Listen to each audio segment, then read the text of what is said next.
Sobre el tema de los bloqueos, tenemos que un poquito avanzar. No vamos a meter muchas cosas, pero sí vamos a tratar de avanzar un poco más rápido para poder recuperar la parte teórica. Voy a tratar de ser lo más puntual, ¿listo? Anótense lo más importante y sobre eso pueden revisar, ChatGPT, otras fuentes, ¿okay? Pero vamos a utilizar un poco la idea general de lo que tenemos que salir aprendiendo de este tema. Título general, la expresión génica y su regulación. Estudiamos, hasta este punto ya tenemos idea de varios conceptos de replicación, sabemos la estructura del gen, sabemos diferencias entre eucariotas, procariotas, etcétera, sabemos que viene para. Ahora nos interesa hablar de cómo se regula la expresión génica. Es aquí donde entra esa pregunta que siempre todo el tiempo, ¿no? ¿Qué es expresión génica? ¿Qué procesos moleculares participan en la expresión génica? Hemos hablado de dos, ¿no? Transcripción es una, traducción. Entonces, si vamos a regularlo a nivel conceptual, la expresión génica será todos los procesos moleculares relacionados con la transcripción y la traducción. ¿Listo? Sobre esto es importante recordar el concepto de gen. Hablado que ¿no? Una secuencia de DNA que da lugar a un producto génico, hemos dicho. Ese producto génico puede ser RNA o puede ser proteína, eso ya también ya hemos hablado bastante. Entonces, ¿eso qué quiere decir? Cuando un gen que se encuentra en el DNA se expresa, va a tener dos opciones, ¿no? De producto génico. Podemos tener RNA como producto génico o proteína. ¿Listo? Esas dos. De esos dos productos génicos, lo más importante son las proteínas, lo que más se utiliza. No es lo único, pero es lo que genera beneficios, las proteínas, lo que luego nosotros lo vendemos como enzimas, digamos. ¿Okay? Entonces, ese es el objetivo. Si entendemos todo lo que es la expresión de los genes, sabemos regular la expresión de los genes, vamos a poder manipular a la bacteria, a la célula eucariota, ¿listo? Desde otro enfoque. Y el primer paso de la expresión génica, ¿cuál es? Transcripción. Por eso tenemos que entender la transcripción. Pero no vamos a entender la transcripción desde el punto de vista ¿no? de cuáles son las enzimas o todos esos procesos generales. Algunas características tenemos que saber de la transcripción, algunas diferencias. Pero el objetivo de entender eso es después dar una aplicación a todo lo que sabemos. Y a eso va dirigido. Okay, entonces vamos a ver un poco el resumen de lo que sabemos hasta ahora. Todo este tiempo nos hemos enfocado en esta molécula, en el DNA. Hasta ahora, hasta el segundo parcial, todo el DNA. Hemos visto genes, estructuras de genes, diferencias, eucariotas y procariotas, secuencias genéticas. Hemos visto DNA repetitivo, en tándem, disperso, agrupado, transposones, secuencias únicas, secuencias que dan lugar a RNAs, proteínas, etcétera, etcétera. Hemos visto que este DNA se replica y durante la replicación hemos hecho énfasis en las topoisomerasas y las ginasas. En el caso de las topoisomerasas en eucariotas son blancos terapéuticos, ¿no? Anticancerígenos en el caso. La ADN girasa es uno de los blancos terapéuticos de un amplio grupo de antimicrobianos. ¿Cuáles eran esos grupos? ¿Cómo se llamaban? Quinolonas y cloroquinolonas. Al igual que las cefalosporinas, las quinolonas de primera generación, de segunda, de tercera, de cuarta, incluso hay las quinolonas de un orden más avanzado que se utilizan para Staphylococcus aureus resistente a meticilina, por ejemplo, todo eso. ¿Listo? ¿Qué más? Hemos hablado también de la replicación, la polimerasa, DNA polimerasa, tipos de DNA polimerasa y su actividad enzimática. Hemos visto que hay tipos 1, 2, 3, alfa, beta, epsilon. Algunas tienen actividad correctora de pruebas, corrigen sus errores, ¿no? Etcétera, etcétera. Hemos visto polimerasas también relacionadas con termoestabilidad, la TAP polimerasa, la PFU polimerasa, varias polimerasas que se les puede dar una aplicación. Sobre eso hemos estudiado TCL. La aplicación directa de esto era convencional, LT, TCL. Bien, todo se basa en el estudio del DNA, solo hemos estudiado el DNA. ¿Qué más? Hemos visto que el DNA puede sufrir mutaciones. No. Sabemos que esas mutaciones dan lugar a enfermedades genéticas. Hemos visto algunas enfermedades, todo un mundo de las enfermedades genéticas. Hemos visto cáncer de mama, ¿no? Problemas en la piel, etcétera, etcétera. ¿Qué más? Mecanismos de reparación. Sabemos que hay varios mecanismos. Hemos visto 6, ¿no? Si no me equivoco, 6 mecanismos. De alta fidelidad, los visto de baja fidelidad, los hemos clasificado, etcétera, etcétera. Y a raíz de esto hemos estudiado el sistema CRISPR-Cas9, que es un sistema que nos permite justamente editar el genoma. ¿Qué queremos editar? Nuevamente, el DNA. Seguimos aquí. No hemos avanzado. Queremos editar el genoma. ¿Qué hacemos con el DNA? Pues viene la secuencia del RNA guía, se une por complementariedad y puede cortar. Con la proteína Cas podemos cortar secuencias específicas y utilizando los sistemas de reparación podemos añadir las secuencias que nosotros deseemos, ¿no? Podemos meter ahí una secuencia, modificar bases, corregir, bloquear, etcétera, etcétera. Y ahí nacen los genes knockout, genes knock-in, reparación, etcétera, etcétera. Podemos tratar enfermedades con este sistema. ¿Listo? Muy bien, ¿qué más? ¿Qué más hemos llevado aparte de eso? Hemos visto que gracias a este sistema CRISPR-Cas9 podemos inactivar genes. Inactivar, además de reparar, ¿no? Inactivamos genes. ¿Qué más? Relacionado con la expresión génica, estamos en tema de expresión génica. ¿A qué otros niveles podemos regular la expresión génica?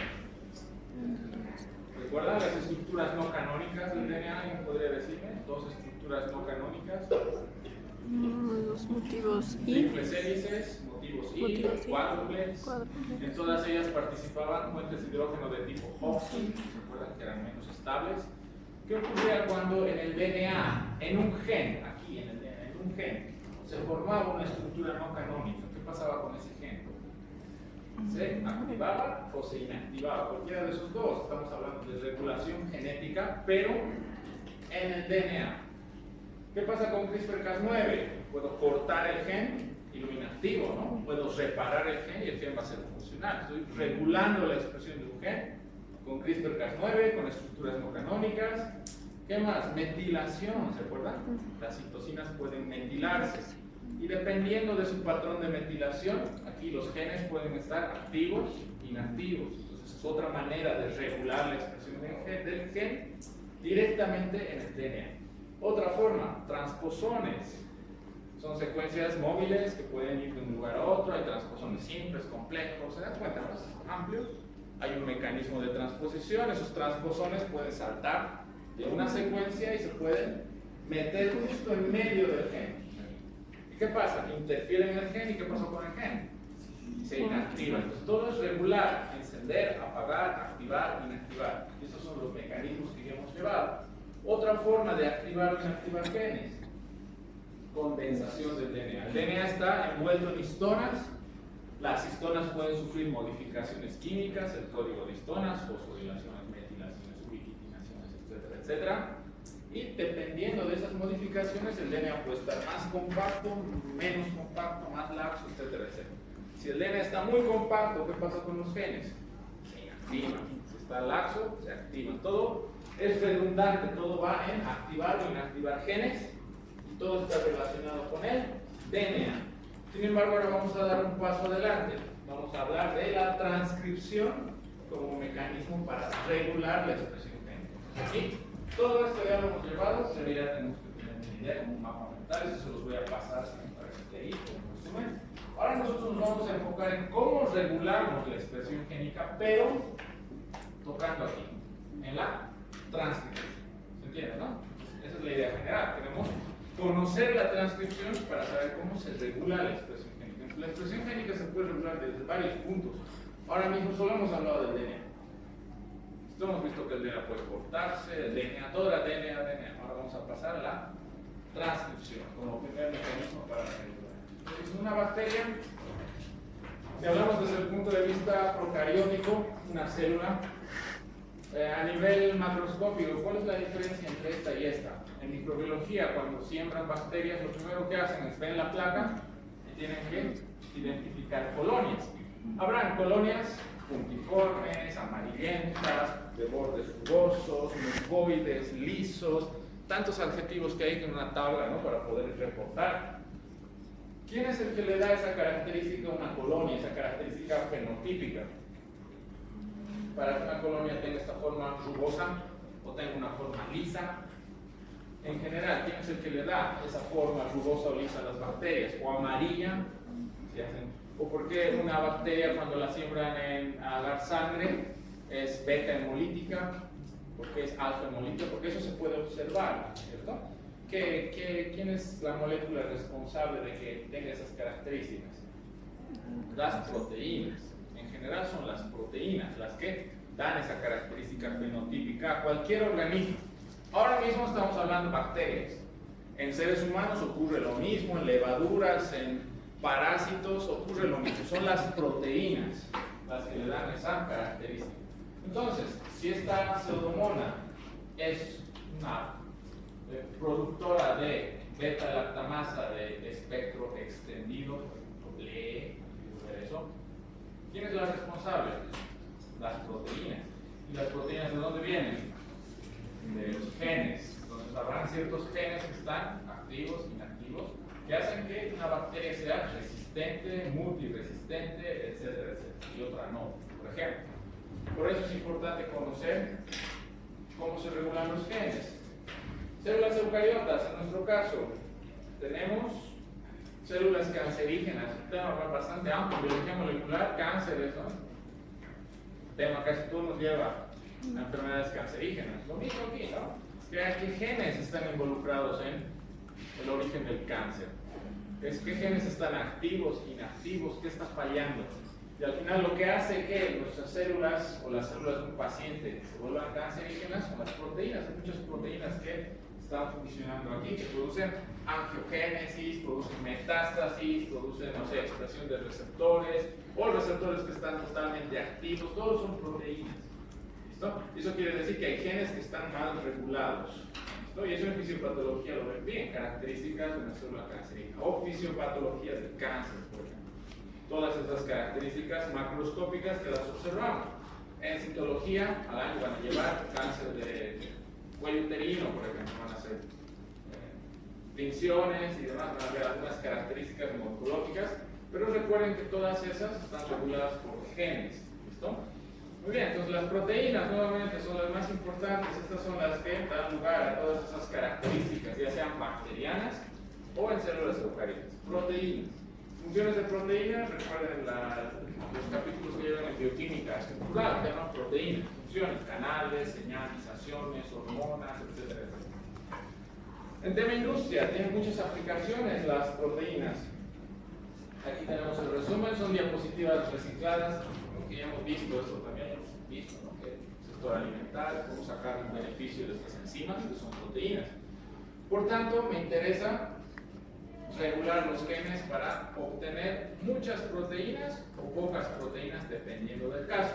Por ejemplo, si yo quiero vender insulina, necesito muchas proteínas, necesito que la bacteria produzca una gran cantidad de proteínas. Por tanto, ¿qué tendré que hacer con los genes?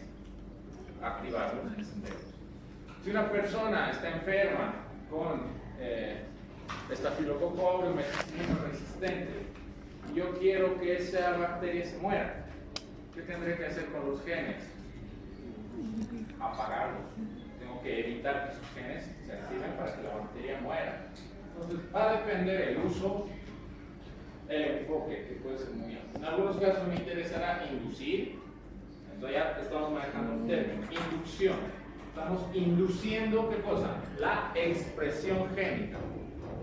Hay procesos que van a inducir la expresión génica. ¿Qué significa inducir la expresión génica? Activar los genes. ¿Qué es activar un gen? En el caso de la expresión génica, si voy a inducir la expresión génica, ¿cuál era el primer proceso de la expresión génica? Al principio de la clase nos habló. ¿Primer proceso molecular? Transcripción. Transcripción. Entonces, ¿qué es lo que estoy induciendo aquí directamente? La transcripción. Si yo induzco la transcripción, estoy induciendo la expresión génica. ¿Entienden? Estoy induciendo el primer paso de la expresión. Y lo mismo ocurre al revés. Puedo inducir o puedo reprimir. Esos son los dos términos que vamos a utilizar a lo largo de toda esta clase. Inducción, represión. ¿Listo? Inducimos la expresión génica o la reprimimos. Y para hacer eso vamos a tocar el primer proceso de la expresión génica, que es la transcripción, el primer paso. Es el paso de transcripción. Hablemos de la transcripción. ¿Listo? Cuando nosotros tenemos un libro enorme, grande, biología molecular, no sé cuántas páginas, y tenemos que estudiar, bueno, que ahora mismo la tecnología y todos esos ejemplos ya se vayan al diablo, ¿listo? Por ejemplo, les voy a dar un ejemplo así sencillo. Cuando venía a estudiar aquí a la facultad, tenía que estudiar un tema particular, iba a la biblioteca, llenaba mi ficha con un papelito, ¿no? En mi computadora, filmaba todo. ¿Cómo se llama? Don Marcelo, ¿no? Marcelo sacaba el libro, ¡pum! ¿Listo? Tenía que estudiar, pero no podía quedarme ahí a leer todo el libro. Entonces, ¿qué tenía que hacer? Sacarme fotocopia solo del capítulo que iba a estudiar. Entonces, de las 1000 páginas, me sacaba, no sé, estas 10 hojas me sirven para estudiar, sacaba copia de eso y me lo llevaba. Eso es la transcripción, ¿cierto? Tenemos todo un libro enorme que es todo el genoma y la célula solo va a sacar copias de los genes, que son secuencias cortas. Y en esas copias, pues vamos a ver que se maneja el mismo tipo de lenguaje, ¿no? DNA, RNA tienen los mismos nucleótidos, a excepción de... En lugar de timina, uracilo. Es la única diferencia. Después sigue siendo ácido nucleico. ¿Okay? Tiene ribosa, sabemos químicamente, ¿no? ¿Listo? Esa es la transcripción. ¿Cuál será la enzima estrella de la transcripción? La RNA polimerasa. ¿Listo? Al igual que en la replicación, hablábamos de la DNA polimerasa. De la DNA polimerasa hemos visto varias características, ¿no? DNA pol, aplicaciones, en el resumen, ¿no? Características enzimáticas y demás. Aquí será la RNA polimerasa. Entonces aquí está un poco el concepto de transcripción, ¿no? Es el primer paso de la síntesis proteica, el primer paso de la transcripción, ¿no? ¿Qué más? Se transcribe generalmente en un RNA mensajero, ¿okay? Que es el que se traduce a una proteína. Sobre RNAs hemos visto varios RNAs hasta ahora, ¿se recuerdan un poquito? Varios RNAs. Entonces, el único que da lugar a proteína es el mensajero. ¿Y qué hemos dicho hace rato? Que las proteínas son las más importantes, ¿cierto? Porque eso es lo que queremos nosotros, vender proteínas o inhibir proteínas. Si una bacteria es resistente, queremos bloquear la expresión, reprimir la expresión de un gen para que esa proteína ya no se produzca en la célula o en la bacteria y de esa manera dar una aplicación. Entonces nos interesará estudiar la transcripción, sobre todo de RNAs mensajeros. Hemos visto el resto de RNAs, pero nosotros nos vamos a enfocar en el mensajero, porque es el único que da lugar a una proteína. ¿No? Bien, pasemos. Características de la transcripción. Se fijan en este esquema. En la replicación, el primer paso era separar las doble cadenas. Aquí es lo mismo. Se va a separar la doble cadena. Tiene que haber una desnaturalización, los puentes de hidrógeno se rompen y se forma igual una especie de burbuja de transcripción, que ahora ya no va a ser de replicación. ¿Listo? ¿Listo? Por un lado, a partir de esta burbuja se sintetiza el nuevo RNA. El RNA es una cadena. A diferencia de la replicación, en la replicación se copiaban, ¿no?, las dos cadenas. En cambio aquí solo se produce una cadena. Esto pueden entender una cadena de RNA. Ahora, en esta parte van a encontrar algo aquí. El DNA tiene una cadena que es antisentido y una cadena consentido. De ahí viene ese nombre. Eso les explico ahora porque cuando estudien van a encontrar en los diagramas esto: antisense y sense. Sense es cadena con sentido, antisense cadena sin sentido. ¿No? La que no tiene sentido. ¿Qué significa el término sentido en este caso? Es la cadena que tiene información y la cadena que no tiene información. A eso nos referimos cuando decimos con sentido y sin sentido. ¿Listo? Entonces, recordamos nuevamente, en la replicación abro las dos cadenas y copio ambas. Por eso es bidireccional y demás. En cambio, la transcripción, abro las dos cadenas y solo copio una. Solo copio un pedacito, no copio todo el genoma, solo un pedacito. Recuerden el ejemplo de la biblioteca, ¿no? Eso es una parte, nada más que copio. ¿Ok? La pregunta es aquí, ¿de cuál de las dos cadenas copiaré? ¿De la que tiene sentido o de la que no tiene sentido? La que tiene sentido. Lo más lógico será de la que tiene sentido. Pero nos estamos olvidando de que las dos cadenas de DNA son complementarias, ¿cierto? Entonces, yo que estoy buscando, la célula quiere buscar producir un RNA que tenga sentido, un RNA con información, que a partir del RNA que se produce una proteína, entonces ese RNA tiene que tener información, no puede ser un RNA sin información. A lo que voy, el RNA tiene que ser con sentido, no puede ser un RNA sin sentido. De un RNA sin sentido no voy a producir una proteína. ¿Entiendes la lógica? Por tanto, ¿cuál será mi hebra complementaria? Sin sentido. Es un poco, son características. Esto que estamos ahorita tratando de entender nos va a servir para aplicar. Yo creo que es ahí donde tenemos que hacer el esfuerzo, ¿no? De ir un poquito más allá. ¿Listo? Entonces, si se fijan aquí, esta es la cadena sin sentido, y esta es la que sí sin sentido, y esta es la que forma el molde, ¿no? Para hacer un RNA con sentido. Son complementarios. Este RNA luego después va a dar lugar a una proteína como característica. Otra cosa sabemos, un poco estamos estudiando la transcripción. Genes, eucariotas, procariotas, un tema ya pasado. Tienen un recordatorio, ¿no? En eucariotas tenemos secuencia reguladora, que ahora le vamos a decir promotor, y un gen. Hemos dicho que en los eucariotas cada gen tiene su secuencia reguladora, cada gen tiene su promotor. Por tanto, voy a obtener un RNA mensajero monocistrónico que da lugar solo a una proteína o a un péptido polipéptido. En cambio, en bacterias, la mayoría de los genes están organizados por operones. Ya sabemos que es un operón. Varios genes están regulados por un promotor. Por tanto, en la transcripción puede obtener un RNA policistrónico. Y es policistrónico porque cuando se traduce este RNA, da lugar a varias proteínas, más de 2 proteínas. Entonces, es un poco la diferencia entre lo estructural, para ir adentrándonos en el tema. ¿Qué otras cosas hay que entender para ver un poco la parte molecular? Ahora mismo, si les digo cuáles son las partes de un gen, ¿no? Me van a decir región reguladora, región estructurada o región codificante, ¿no?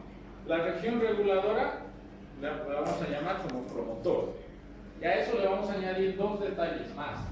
En la mayoría de los promotores bacterianos vamos a encontrar estas dos secuencias, una secuencia -10 y una secuencia -35. Esta secuencia -10 es la que se llama catata, eso es lo que han debido observar en algún momento, es bastante conocida la catata, esa es la que es tata porque tiene TA, no, cadena mínima. Para entender estas posiciones, ¿qué es lo que sabemos? En esta parte hay un límite, ¿no? Entre el promotor y la secuencia codificante. Azul, verde. A partir de aquí es la secuencia codificante, es por eso que se lo enumera +1, +2, +3, +4, +5. La primera base, la segunda, la tercera y así. En cambio, todo lo que es región reguladora, que está a este lado, que serán los promotores y otras secuencias, se las numera con números negativos, -1, -2, -3. Entonces, la posición -10, ¿qué significa? El 10 bajo, ¿no? Hacia este lado. ¿Cómo llamamos hacia este lado? ¿Cómo puedo decir? Hacia este lado, hacia este otro lado, ¿no? Como cuando nos dan direcciones, ¿no? No me queda de ahí, te vas a esto, sí, así vamos bien preciso, ¿no? Y nos perdemos. Entonces, ¿cómo se llaman? Ahí arriba están las flechas. Región. Región. Entonces en español le decimos camino, Camino arriba. arriba. Y esto será camino abajo. ¿Cuál es el punto de quiebre? Este punto. La línea divisoria entre la secuencia codificante del gen y la secuencia reguladora. Ahí. Todo lo que está a este lado es camino abajo. Todo lo que está a este lado es camino arriba. ¿Listo? Entonces esto lo podríamos dibujar como una pendiente, ¿no? Para que un poco se entienda el dibujo así, ¿no? Entonces el punto 0, allá será camino arriba, allá será camino abajo. ¿Ok? recuerden eso, camino arriba, camino abajo. ¿No? Entonces, las secuencias reguladoras de un gen, ¿dónde se encuentran? Camino arriba. ¿No? Ahí están las secuencias, ahí está el promotor, camino arriba. Y la secuencia tata, ¿en qué posición está? 10 bases. Aquí, en la posición menos 10. ¿No? 10 bases. Camino, 10 bases, camino arriba. Hay otra secuencia reguladora conocida, menos 35. ¿Está? 35 bases, camino arriba. ¿No? Un poco para ubicarnos.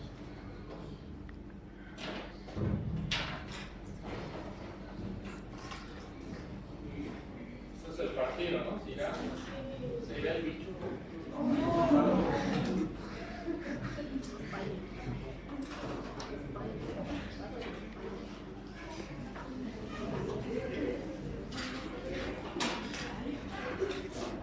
Otra cosa que hay que recordar, región reguladora, región codificante. ¿Cuál es la única que se transcribe? La codificante. Esto es lo que va a dar lugar a un RNA mensajero. Este es el RNA mensajero. Del RNA mensajero, solo esta parte de aquí es la que codifica a la proteína. Esto quiere decir que hay dos regiones, ¿no? Que no se traducen, por eso son regiones UTR, ¿no? De untranslated, ¿no? No traducidas. Untranslated regions, ¿no? Regiones no traducidas. Una está en la posición 5' y la otra está en 3'.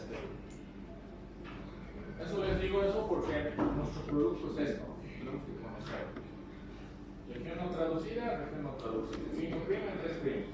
A partir de aquí es donde el ribosoma, que son estos ribosomas, a partir de sintetizar la proteína. Llegan hasta aquí y se termina la traducción. Esta región no se traduce. ¿Okay? Son los extremos. Listo, un poquito. Está ahí de hecho esquematizado, ¿no? Inicia la transcripción, inicia la transcripción. Listo, pasamos. Entonces, nuestra principal enzima es la RNA polimerasa. Está aquí la RNA polimerasa. Se une al RNA, se forma nuestro bucle, se separa la doble cadena y se empieza a sintetizar el RNA mensajero. ¿Okay? La hebra molde va a ser la hebra que no tiene sentido para dar lugar a una cadena complementaria de RNA con síntesis. La síntesis va a ser en la misma dirección, 5', 3' que la replicación, dirección de síntesis. ¿Listo? Hay dos videos, ¿listo? Estaba cargando, ¿no? Ahora vamos a... Son videos cortitos, un poco para verlo. Vamos a ver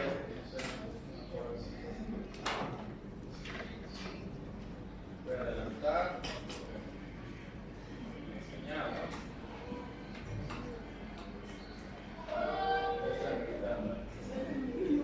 Cerraremos la puerta un ratito, ¿no? Vamos a distraer. Yo también quisiera estar ahorita con mis cervezas ahí.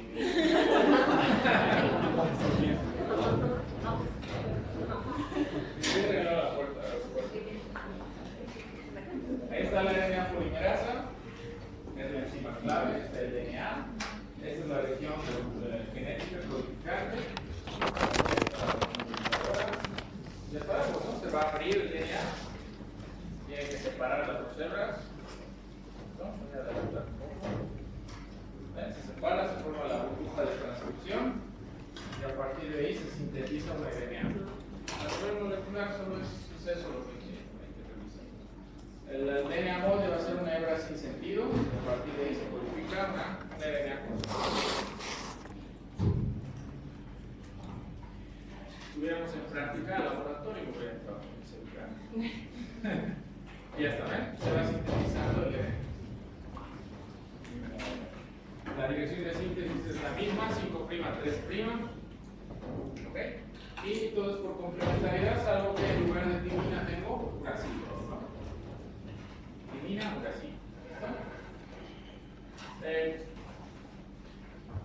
Si en la replicación los sustratos eran desoxinucleótidos trifosfato, DNTPs, en la transcripción, ¿cuáles serán los sustratos? Ya no es desoxinucleótidos trifosfato, solo son nucleótidos trifosfato. que le pueden decir también ribonucleótidos fosfato. Eso quiere decir que el azúcar en los dos OH, ¿no? En la posición 2 y 3. Esa es la diferencia de sustrato. La RNA polimerasa entonces utiliza eso como sustrato. ¿Okay? Voy a parar esto, más o menos, un poco la idea. Vamos a ver en estos casos cómo va. Es lo mismo, yo lo voy a explicar tampoco ahí. No voy a hacer mucho entonces. Pasemos un poquito por ahí, entrando al tema. En todos los procesos a partir de aquí, tanto en la transcripción como en la traducción, vamos a tener 3 etapas: inicio, elongación o síntesis, terminación. No se confundan esas etapas con la PCR. ¿Listo? La PCR es naturalización, alineamiento, ¿no? Y así. A veces pueden confundir. 3 etapas en la transcripción: inicio, elongación, terminación. O sea, comparaciones a nivel molecular. Eso ya sabemos, lo de la izquierda. Ahora preguntan: semiconservativo, no utilizadora, enfocada. ¿Cómo es la transcripción? ¿Qué diferencias hay? Por un lado, la transcripción es selectiva. Eso significa que no se transcribe todo el genoma. Nuevamente, no voy a ir a la biblioteca y me voy a sacar la copia de todo el libro. Solo me voy a sacar una fotocopia de los capítulos específicos, de los que a la célula le interesa, de genes específicos. Eso es selectivo. Solo algunos genes se transcriben, no todos al mismo tiempo. Sobre esto, ¿cuántos genes teníamos en el genoma humano? ¿Recuerdan el número aproximado? Esa era la totalidad del genoma. Del total del genoma humano, ¿cuántos genes había? ¿Se acuerdan? El número de genes. 20.000, 30.000 genes. ¿Listo? De esos 20.000, 30.000 genes, solo 1.000 se están transcribiendo en una célula. ¿Listo? No se transcriben todos los genes. ¿Ok? Solo una parte muy pequeña. ¿Ok? Selectivo. Monocatenario, solo una cadena, ¿no? La transcripción, se sirve como molde. ¿Qué cadena era la que no tiene sentido? Sin sentido, antisense. Monocatenario. Complementario sigue siendo complementario, a diferencia de que en lugar de timina pongo casilla. Todo eso está anotado. Conservador. ¿Por qué es conservador? No es semiconservativo, ¿no? ¿Se dan cuenta? Muy distinto. Aquí es porque solo se genera una cadena de RNA. No hay 2 cadenas, no es que se mantiene una cadena paterna, otra nueva, nada. Una sola cadena de RNA. Autoiniciador, creo que es lo más importante. No necesitamos cebadores para que inicie la transcripción. No hay una primasa. Directamente la RNA polimerasa puede empezar a añadir RNA, sintetizar la cadena de nuevo, le dicen, ¿no? De la nada, ¿no? De nuevo. ¿Okay? No requiere cebador. Unidireccional. No es como la replicación, ¿no? Que la orquídea avanzaba en ambos sentidos, ¿no? Se movía de un lado a otro. Aquí es direccional, unidireccional, solo va en un sentido. 5 temas de esto. Secuencial sigue siendo secuencial y su regulación es compleja. Entonces aquí es importante eso, de los 20.000 genes solo 1.000 se están transcribiendo. El resto no se transcribe. Están ahí importados. Enzimas, diferencias, similitudes. Esta parte es importante para que puedan estudiar. De acuerdo a este criterio, que luego pueden complicarse más, revisan en internet o van a encontrar clasificaciones. Yo trato un poquito de facilitar la comprensión en ese sentido. En la replicación, esto ya saben. En eucariotas es sencillo, ¿no? En eucariotas son otras enzimas, DNA, es 1, 3, eso no es sencillo. Sabemos que en la replicación la primera enzima es la helicasa, la que separa la cadena y así, ¿no? La primasa es el cebador y así hemos visto. En la transcripción nosotros lo vamos a llevar de esta manera. Por eso les digo, nosotros lo vamos a llevar de esta manera. Por eso es importante en la clase entender. ¿No? RNA polimerasa, la enzima primordial. Después de la RNA polimerasa vamos a tener esto, factores de transcripción. Entonces aquí no vamos a poner pues enzimas, ¿no? Helicasas, proteasomeras, no. a todas esas enzimas accesorias que se requieren para la transcripción se los denomina como factores de transcripción. ¿Qué es un factor de transcripción entonces? Es una molécula, es una proteína, es una enzima que participa en el proceso de la transcripción. Son enzimas accesorias, esos factores de transcripción. Esos factores de transcripción participan en esos procesos de la transcripción. ¿Cuáles serán los tres procesos? Inicio, elongación, terminación. Entonces habrá factores de transcripción de inicio o iniciación, factores de elongación y habrá factores de terminación. Están agrupados de acuerdo a esos tres procesos. ¿No? Factores de inicio, elongación y terminación. No vamos a estudiar todos los factores porque tienen una nomenclatura, letras, números que a veces es complicado memorizarse. Hay algunas que sí son importantes. En fisiopatología van a encontrar, por ejemplo, que hay distintas, y en microbiología, toxinas, por ejemplo, bacterianas. Algunas pueden bloquear algunos factores de transcripción o de traducción. En ese caso sí se puede enfatizar en algunos factores. Hablemos del primero, estamos aquí. Hablemos de la RNA polimerasa. ¿Listo? Empieza, ¿no? Por segundo tiempo, vamos a ver. RNA polimerasa. RNA polimerasa. ¿Ok? Eso es lo primero que vamos a estudiar. Entonces, nuestro esquema de enzimas y proteínas aquí, RNA polimerasa. Esta es la RNA polimerasa bacteriana. Tiene ¿cuántas subunidades? 5 tiene. Tiene una que es importante. Esta es. Entonces, a nivel esquemático, estas son sus unidades. Omega, 2 unidades beta, beta 1, beta 2, digamos beta prima, beta, 2 alfas, alfa 1, alfa 2, 5 en total. Y a esta estructura se le añade una tercera subunidad. ¿Cómo se llama esta letra? Sigma. Sigma. Sigma, ¿no? La subunidad sigma, que está en rojito porque es importante la subunidad sigma. Entonces es la estructura de una RNA polimerasa bacteriana. En el examen no les voy a preguntar la estructura, pero sí les voy a preguntar un mecanismo de acción que tiene que ver con la estructura. ¿Ok? Hay que recordar la estructura por eso. ¿Listo? Sobre eso también, ¿no? Las preguntas son muy como en el cuartel, ¿no? Mencióname las etapas de la transcripción. Inicio, terminación, señor, ¿no? No hay un contexto, ¿no? Más o menos de por qué, digamos, estamos preguntando eso. Vamos a tratar de cambiar esa parte también. Esa es la estructura tridimensional.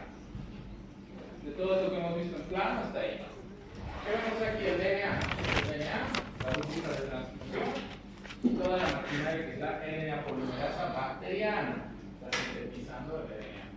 La velocidad, fíjense, son 40 nucleótidos por segundo. En 60 segundos, ¿cuántos nucleótidos? 1800. Por segundo, 60 por 40. 2400 nucleótidos. Muy bien, eso es lo que esa es la velocidad que tiene de síntesis. ¿Ok? Muy bien, un poco para comparar. Las subunidades, aquí están las subunidades. Así se va ensamblando todo el ribosoma. 2 alfas, entra una beta, la beta prima, ¿cierto? La omega, y esto forma la enzima núcleo, le decimos core, ¿ok? De la enzima. Esta enzima RNA polimerasa por sí sola no es funcional. ¿De qué necesita? De ese factor que hemos puesto en sigma. El factor sigma. Una vez se une el factor sigma a toda esa estructura, da lugar a una enzima completa, a una holoenzima. ¿Listo? Esta holoenzima es la que participa en la transcripción. Entonces, si yo quiero inhibir a la RNA polimerasa, pues podría quitarle el factor sigma solamente y da igual, ¿no? Que tenga los demás factores, no va a transcribir. El factor sigma es el importante. Entonces, el que activa la enzima. El factor sigma con su RNA polimerasa inicia la transcripción. Una vez ha iniciado la transcripción, ¿qué proceso sigue después del inicio? Elongación. ¿No? Para la elongación, ¿qué pasa con el factor sigma? Se baja.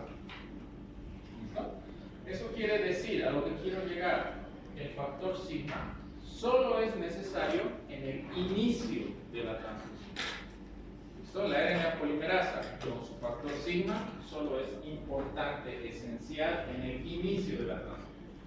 Una vez ha iniciado la transcripción y se está elongando el RNA, el factor sigma se va, se separa, ¿listo? Se disocia. Nada más. Entonces aquí tenemos el diagrama de eso, la RNA polimerasa. ¿Este aquí será el factor? Sí. Sí.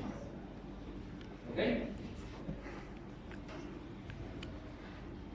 Entonces, ¿cuál había sido una de las funciones del factor sigma? Inicio de la transcripción. Entonces, inicia la transcripción. Otra función del factor sigma. ¿Ven el diagrama? Nace esto de una pregunta. Ustedes tienen la RNA polimerasa. Tienen todo ese DNA que es una doble cadena. La RNA polimerasa solo va a transcribir los genes. Recuerden, ¿no? Transcripción, solo los genes se transcriben. ¿Cómo la RNA polimerasa sabe que eso es un gen? Hemos visto en el NCBI la secuencia genética del BRCA1, un montón de letras, ¿recuerdan? Pasábamos letras y letras. La RNA polimerasa es una proteína que va a leer esas letras y va a decir, a partir de aquí es el gen. ¿Se dan cuenta? Y va a empezar a transcribir. Entonces, mi pregunta es, si ustedes fueran la RNA polimerasa y vieran todas esas letras, ¿cómo saben cuál es el gen? ¿Cuál no es gen? Añadiéndole una secuencia específica. ¿Cuáles son las secuencias específicas que solo tienen los genes? Eso viene de la estructura genética, la estructura del gen. Ahí. Tenemos dos genes. ¿Cuál será esa secuencia especial que solo tienen los genes? Ahí está en verde. Promotor. Secuencias reguladoras o promotores. Solo los genes tienen promotores. ¿Listo? Solo los genes. Secuencias repetitivas, etc. No hay promotores. Estructura de un transposón. ¿Había un promotor ahí? No había, ¿no? Solo los genes que dan lugar a producto génico, RNA, proteína. Solo esos genes tienen promotores o secuencias reguladoras en general. Promotores. Estos promotores, hemos visto ahora dos secuencias en los promotores. Ahí están. ¿Cuáles serán? Menos 10. Menos 10. Menos 35. La secuencia menos 10, ¿cómo se llamaba también? Caja tata. Caja tata, porque tenía una secuencia específica que era adenina, timina, ¿listo? Muy bien, entonces vayamos a responder la pregunta. Lo que quiero es explicar la otra función del factor sigma en el RNA polimerasa. ¿Listo? Entonces la pregunta es, ¿cómo la RNA polimerasa sabe que eso es un gen y no es otra secuencia? Vamos a poner menos 35 y vamos a poner menos 10 para dar una pista. ¿Qué está haciendo el factor sigma? Reconociendo. Está reconociendo. ¿Qué está reconociendo? Al promotor. Al promotor. Específicamente se está uniendo en la caja tata y en la región menos 35. Esa es su segunda función del factor sigma. El factor sigma participa en el inicio de la transcripción y es el encargado de reconocer las secuencias reguladoras de un gen. Es el encargado de reconocer al promotor de ese gen. Es el único que se une a la secuencia tata y a la región menos 35. Eso es lo que hace el factor sigma. Entonces la RNA polimerasa está pues, leyendo todo eso, ¿no? Y el factor sigma 1 reconoce, aquí está una caja tata, dice. Entonces, inicio de la transcripción. Por eso es que la transcripción solo ocurre en genes y no en otras secuencias, porque solo los genes tienen promotores, cajas tata y secuencias menores. ¿Okay? Una vez ha iniciado la transcripción, ¿qué pasa con el factor sigma? Se va. Solo sirve para el inicio. Por eso es importante conocer la estructura de un gen, por eso llevamos la estructura de un gen y sus partes. Ahí recuerdan, ¿no? Tenemos el operón, ¿cierto? Eso es un operón bacteriano. Y aquí está la RNA polimerasa. Esta es la RNA polimerasa en amarillo. Su factor sigma, ¿cuál es? Esto que está en azul. ¿Con qué está interaccionando el factor sigma? Con la caja tata. ¿Ok? Aquí está en grande para que se vea mejor, chiquitito no se va a ver. Ahí está. ¿Listo? Todos los genes tienen caja tata y región menos 35. ¿Listo?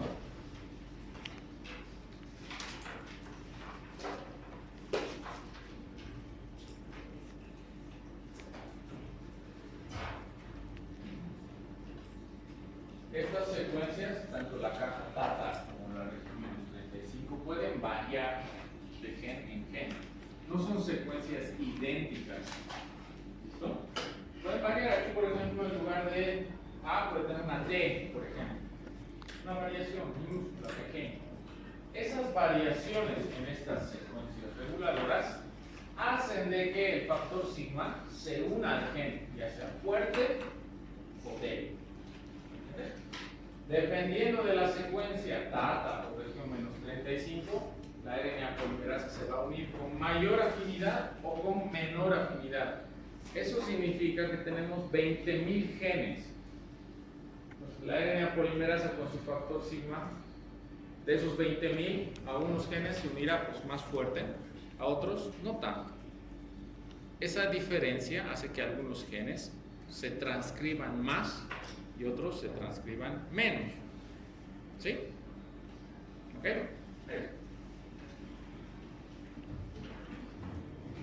Entonces ahí está el esquema, no se olviden, factor sigma, reconoce caja tata, menos 35, inicio de la transcripción. ¿Ok? Y apenas inicia la transcripción, factor sigma se disocia, se separa. ¿Ok? No es necesario el factor sigma para todo el proceso, solo para el inicio y para el reconocimiento del gen que se va a transcribir. ¿Ok? ¿Listo? Entonces aquí tienen lo mismo que les estoy explicando. Fíjense, ahí está el promotor abajo en amarillo, la región codificante está aquí, ¿no? Aquí es donde inicia la transcripción, eso es camino abajo, a partir de aquí es camino arriba. ¿Quién reconoce al promotor? La RNA polimerasa. Pero para reconocer al promotor necesita el factor sigma. Es el factor sigma que reconoce la secuencia tata y menos 35. ¿Listo? Y una vez la RNA polimerasa empieza a elongar, a extender el RNA, ¿qué pasa con el factor sigma? Adiós. Hasta aquí llegó mi función. ¿Listo? Eso. Cosas importantes que tienen que saber. No existe solo un factor sigma. Fíjense en este ejemplo de Streptomyces. ¿Cuántos factores sigma tiene Streptomyces? 63. ¿Se dan cuenta lo complejo que es? Entonces, muchas veces estudiamos así, sencillito, pero en la célula es mucho más complejo de lo que parece. 63 factores sigma distintos. Cada factor sigma distinto pues reconoce una caja tata también distinta. Y son 20.000 genes. Es todo un complejo de proteínas. ¿Cuál estudiamos nosotros? E. coli. Gracias a Dios, E. coli solo tiene 6 factores sigma. Por eso es sencillo, por eso se estudia el E. coli como modelo, ¿no? Biología molecular. Aquí tenemos algunos ejemplos de factores sigma. El más conocido es el 70, que he puesto como ejemplo. ¿Ok? Factor sigma. De hecho está resaltado, factor sigma 70. Solo por dar datos, ¿ok? Ese factor sigma 70 se une a la RNA polimerasa. Ese factor sigma 70 reconoce la caja tata y la región menos 35 del promotor de todos los genes. ¿De qué genes? Ahí está. ¿Genes? ¿Cuál era la traducción de eso en español? Hemos llevado ya. Genes constitutivos, genes caseros, constitutivos es la palabra. Constitutivos. ¿Listo? La mayoría de los genes.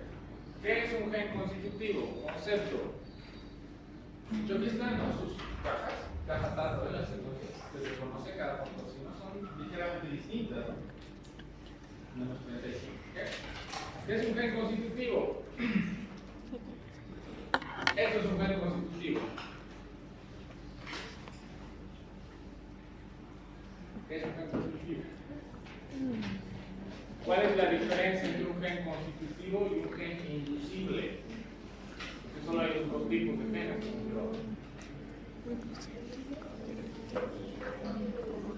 Siempre, todo el tiempo. pueden estar apagados, encendidos y varían de acuerdo a las condiciones ambientales, ¿no? El entorno. Bien, entonces un gen constitutivo es este.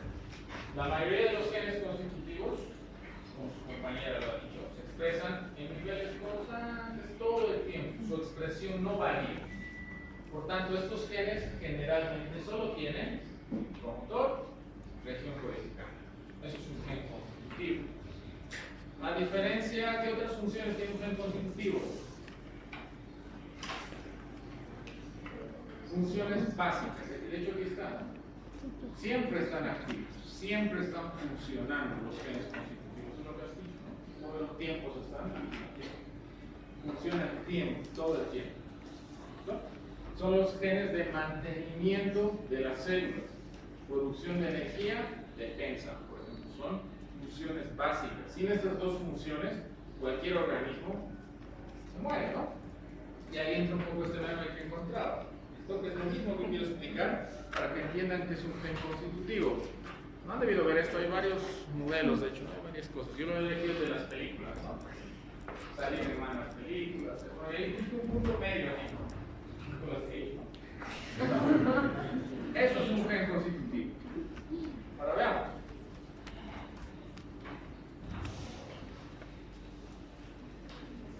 Mantenimiento celular, expresión, estabilidad, genes esenciales, conservación. Esa es la función que cumplen los genes constitutivos.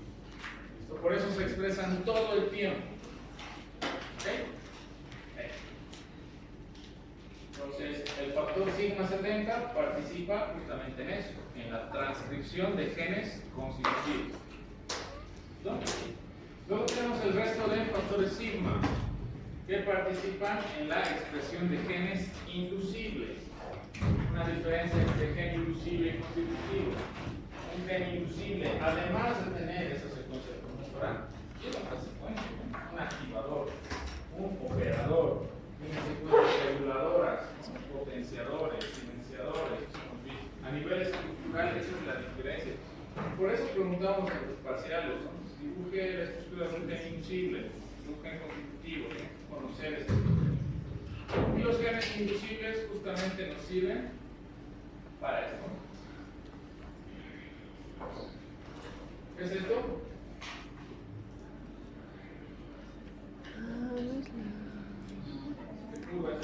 Vas a exponer Crecimiento bacteriano, ¿no? Ya han llevado esa microbiología. ¿Listo? Entonces, directamente nosotros podemos actuar sobre esos genes. Podemos tener grados, temperatura, estrés, y hacer que esos genes se activen o se inactiven. ¿Okay? Eso podemos activar, ¿no? La transcripción. Pasemos. Entonces, RNA polimerasa en bacterias tiene el factor sigma, reconoce secuencia número 35, data, esta es su estructura, es mucho más sencilla que una bacteriana, ¿cierto? Esta es una eucariota. Quiero que noten la diferencia entre una y la otra. Esta es más sencilla, esta. ¿Cuántos factores tiene? Un montón. Ahora nos vamos a aprender uno de estos, podemos saber la complejidad. Eucariota. ¿Okay? Aquí tienen un esquema de la complejidad. Esta es una RNA polimerasa bacteriana y le falta el factor sigma, obviamente. Una arquea y una eucariota. Una estructura mucho más grande. ¿Cuántos tipos de RNA polimerasa hay en eucariotas? 3. 1, 2, 3. La RNA pol 2 nos interesa, sobre todo, porque es la que se encarga de transcribir RNA mensajeros. Y el RNA mensajero es el que daba lugar a proteína. Luego están las otras RNA, la 1 que da lugar a la síntesis de RNA normal, la 3 de RNA de transferencia, principalmente, y sus diferencias. ¿Okay? En esta no. En la 2. Esta es la RNA polimerasa 2. ¿Podéis verlo? Esta es su estructura, ¿no? Es más compleja su estructura. ¿Ok? Vamos a hacer esto. Comparemos su estructura. La bacteriana, factor sigma. Ya sabemos qué hace el factor sigma. ¿Cierto? Ya sabemos dos funciones. Inicio de la transcripción y reconocimiento de caja, data, región menos 35. La eucariota tiene más subunidades. Esta es la 2, por simplicidad solo he puesto 1 y 2, hay más. Sin embargo, tiene algo particular que es similar al factor 5. ¿Qué es esto? CTD se llama. ¿Qué significa CTD? En inglés. Dominio carboxilo terminal. Todas las proteínas tienen dos extremos. Extremo amino, extremo carboxilo. ¿Cuál de los extremos será? Carboxilo, ¿no? Si es extremo carboxilo, ¿en qué termina? COO, ¿no? Negativo, carboxilo, terminal. Ese dominio carboxilo terminal cumple una función muy parecida al factor 5. ¿No? Es el que participa también en el inicio de la transcripción. Aquí está el nombre, ¿no? De hecho, se los he puesto, ¿no? Dominio carboxilo terminal. ¿Listo? Este es el dominio carboxilo terminal. Aquí está, CTD. Eso que debe tener CTD. Una repetición de aminoácidos. Por 10 es repetición. ¿Qué aminoácidos son? Básicos, alcalinos, ácidos, iónicos. ¿Qué característica tiene de similar la tirosina, serina, treonina? ¿De qué hemos hablado la treonina? ¿De qué? ¿Por qué son iguales la treonina, tirosina, serina? ¿En qué son similares? Todos tienen ¿qué grupo funcional de su estructura?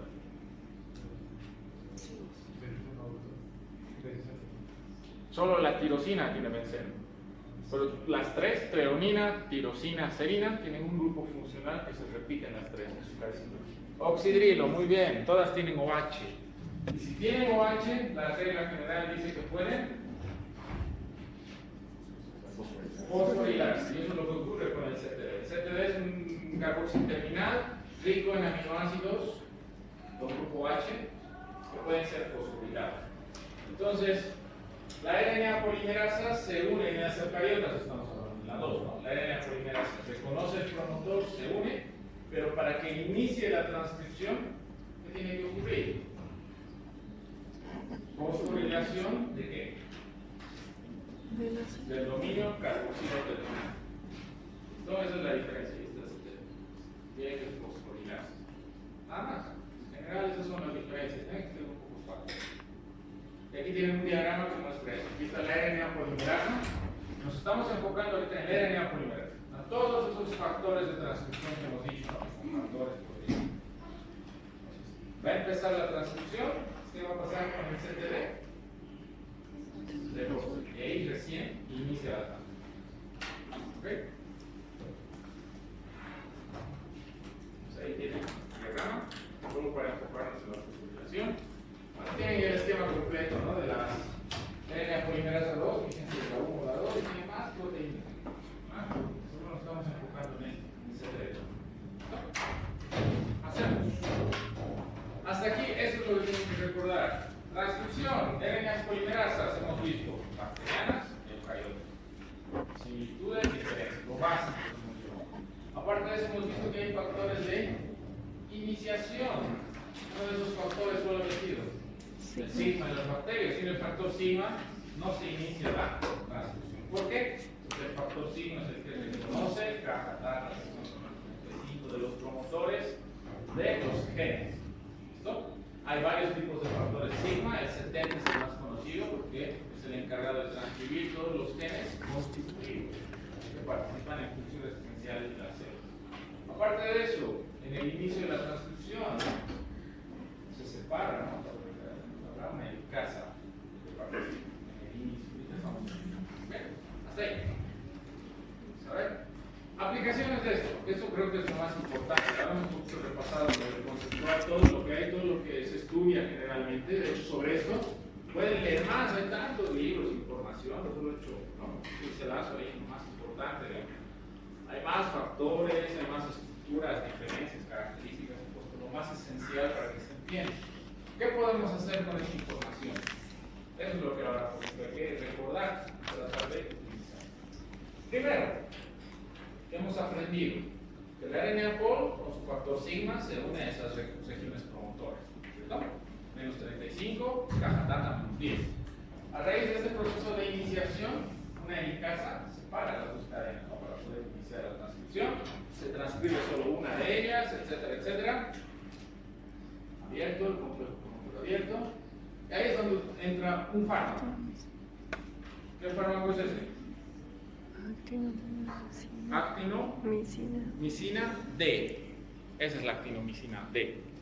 Inicialmente se la utilizaba como antibacteriano, pero es muy tóxico. ¿Qué hace la actinomicina D? En su estructura parecen dos bases apareadas, ¿no? Dos bases, una de ellas y una actinina más o menos. ¿Ok? ¿Qué hará entonces? Se intercala en el DNA. Sobre todo, ¿en qué tipos de secuencias se intercalará? Citosina. ¿Ok? Se intercala. Eso significa que esta actinomicina D lo que hace es intercalarse. ¿En qué regiones se intercala principalmente? Caja tata menos 35. Y si se intercala la actinomicina en estas regiones, el factor sigma podrá reconocer. ¿Ya no? Entonces, ¿qué estamos inhibiendo? ¿Qué proceso? La Transcripción. El inicio de la transcripción, ¿no? La transcripción tiene inicio, en ocasiones antes del inicio.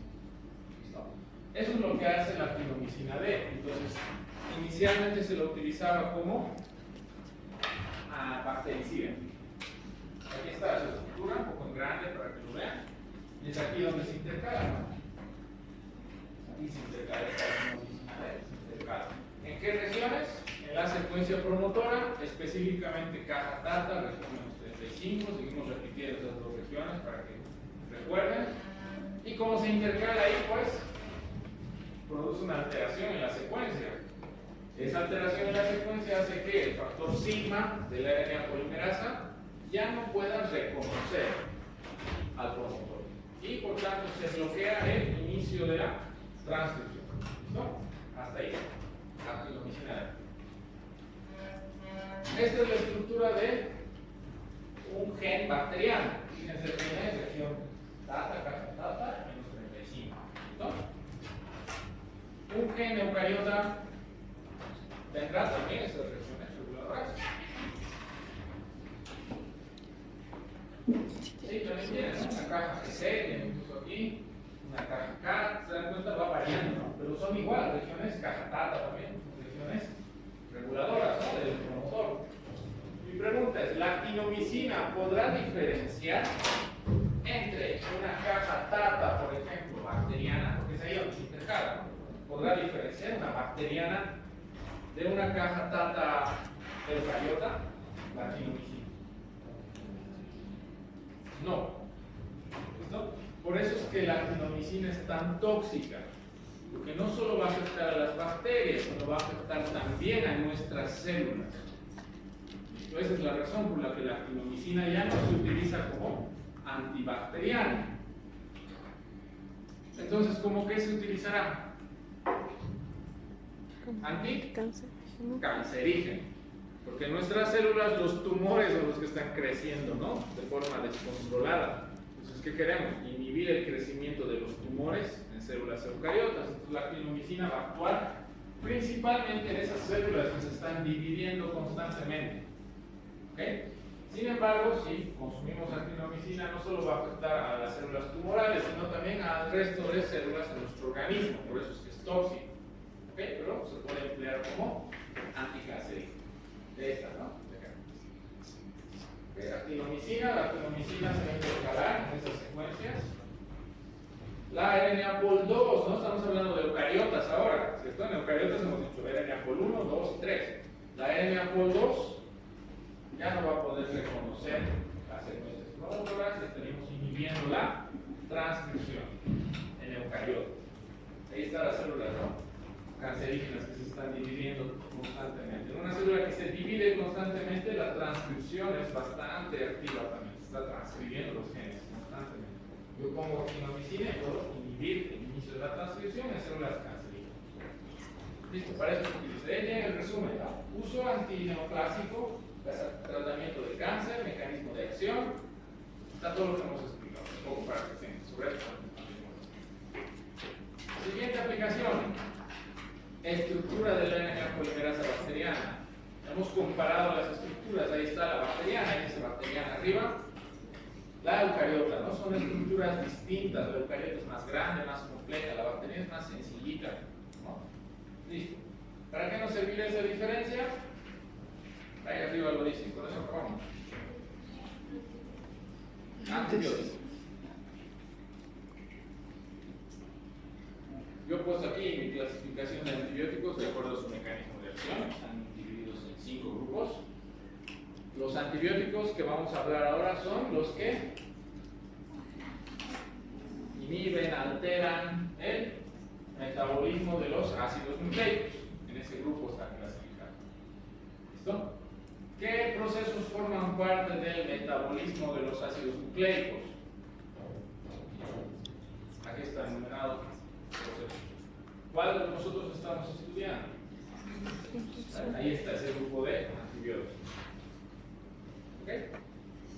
Tenemos transcripción nuevamente. Ya sabemos que la RNA polimerasa bacteriana, factor sigma, C1, ¿no? Inicia la transcripción. Entonces, el blanco terapéutico, ¿cuál será? La RNA bacteriana. ¿Cuál es el fármaco que inhibe a la RNA polimerasa bacteriana?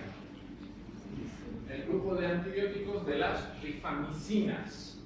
Y el antibiótico más conocido es el rifampin, que ahora se llama rifampicina. ¿Listo? Entonces, en un caso clínico podemos poner un caso clínico de un paciente que ha sido tratamiento con una rifamicina, un rifampicina. Explica el mecanismo, cómo interfiere en la transcripción. ¿Ok? ¿Qué hacen estos fármacos? Se unen a la RNA polimerasa y inactivan, bloquean su actividad. ¿Qué hace la RNA polimerasa? Participa en la transcripción. Si este fármaco se une a la RNA polimerasa, ¿qué paso estamos inhibiendo? El inicio de la transcripción. Esta RNA polimerasa no va a poder transcribir ningún gen y por tanto la bacteria se va a morir. ¿Por qué esta rifampicina? Ahora, esta rifampicina solo se une a la RNA polimerasa bacteriana o también nos afectará a la RNA polimerasa eucariota. ¿Solo? Sí. ¿Por qué? Porque es estructura. Esta es la bacteriana, esta es la eucariota. Son estructuras distintas. Entonces la rifampicina no se une, es otra estructura. En cambio la bacteriana sí. Por la diferencia en su estructura. ¿Listo? Sobre esto, sigamos. Tratamiento de la rifampicina. ¿Para qué nos sirve la rifampicina? Fisiología. Tuberculosis es uno de los fármacos empleados para el tratamiento de Mycobacterium tuberculosis, que es una enfermedad todavía, ¿no?, que nos causa problemas. Hoy en día, vamos a ver, esta será la RNA polimerasa bacteriana, ¿eh? Las unidades. Hay que ir más allá, no nos quedamos ahí. ¿Dónde se unen? Tenemos todas estas subunidades, hemos hecho beta, beta prima, beta alfa, un omega y un sigma, hemos hecho, ¿no? ¿Dónde se unirá la rifampicina? Ahí está. ¿En qué subunidad? Beta. ¿Verdad? Ya pueden hacerse un diálogo del mecanismo de acción de la rifampicina. Se une a la subunidad beta de la RNA polimerasa bacteriana, bloquea la transcripción, el inicio de la transcripción.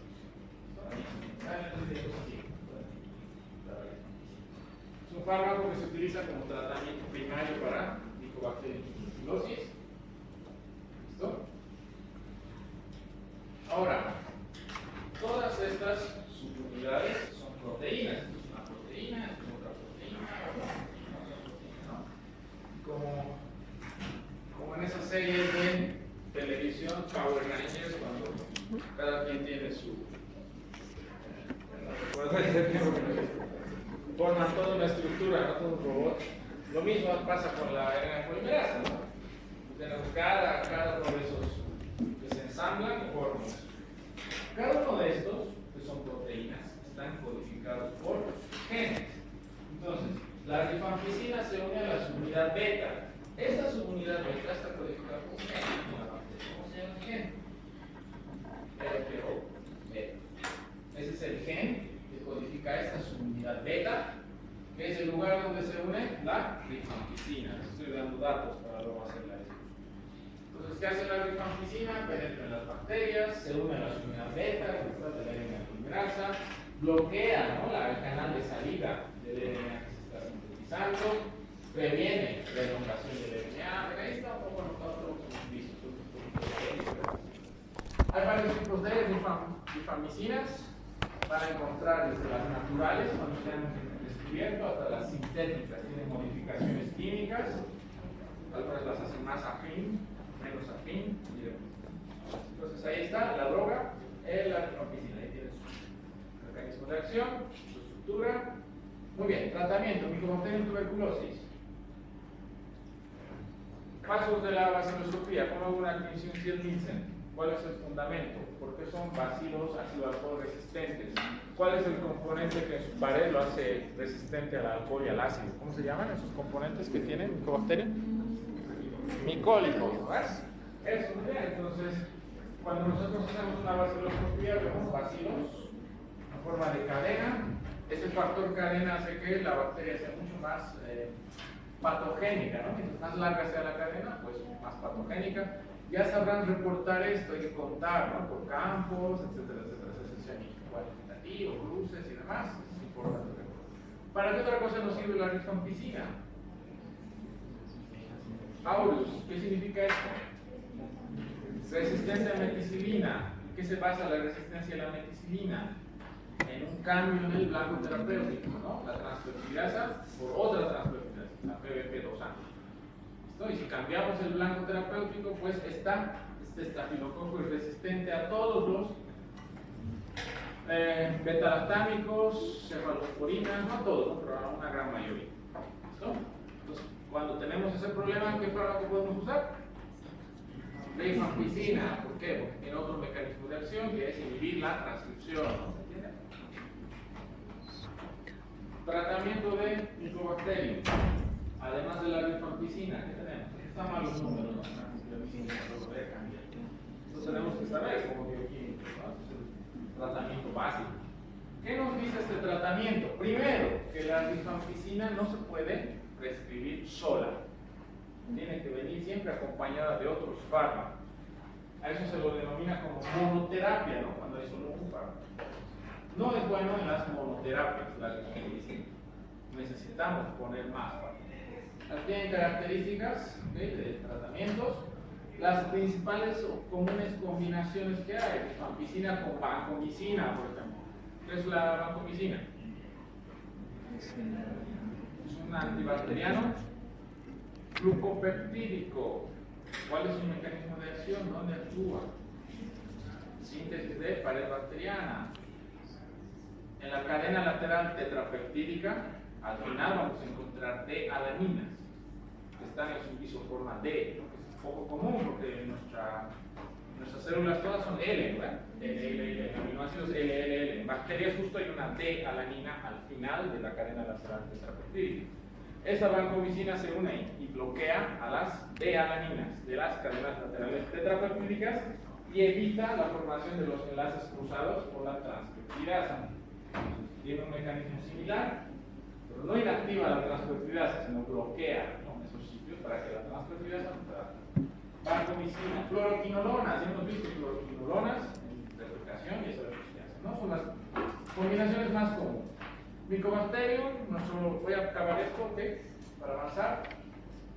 Sabemos que nuestro país es pobre a nivel epidemiológico, ¿no? Aquí está, loco, Mycobacterium. La gente se sigue muriendo por tuberculosis.